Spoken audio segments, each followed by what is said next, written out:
Welcome back. Radio city joke સ્ટુડિયોમાં આપનું સ્વાગત છે. કિશોર કાકા, મને બહુ જણે એવું પૂછ્યું કે તમે કાકાને આ સવાલ ખાસ પૂછજો કે આજે નવો ટ્રાફિક રૂલ આવ્યો ને એ પ્રમાણે મહેશ તમારો સાળો કાલાઘટ્ટા, હા, એને કોઈ ચલણ બલણ ફાટ્યું કે નહીં? બે મહેશ નું ચલણ ફાટે તો એ ભરે કોઈ દિવસ તને લાગે કેમ? કે કયા ફેમિલી માંથી આવે છે એ તો જો. કેમ એવું કહો? એટલે આપણે લાડુ બનાવીએ ને, લાડુ, મારી સાસુ લાડુ બનાવતી વખતે પેલું આખું કાજુ ચોંટાડીએ, ખબર લાડુ ની ઉપર પેલું આખું કાજુ આવે ને, હા, કાજુ ચોટાડી આપણે લાડુ ઉપર. હા, તે એક જ કાજુ લે અને દરેક લાડુ પર આમ દબાઈ દબાઈને એની છાપ પાડી દે, એક જ કાજુથી.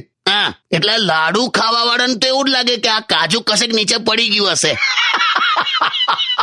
બોલો, હવે આ ફેમિલી ચલણ ભરે ના ભરે. અને મહેશે તો શું હોશિયારી મારી છે ખબર તને? શું? જઈને પોલીસ સ્ટેશનમાં FIR લખાઈ આવે છે. કેવી? કે ભાઈ મારા બાઇક ઉપરથી એક થેલો અને હેલ્મેટ ચોરાઈ ગયું છે. અચ્છા.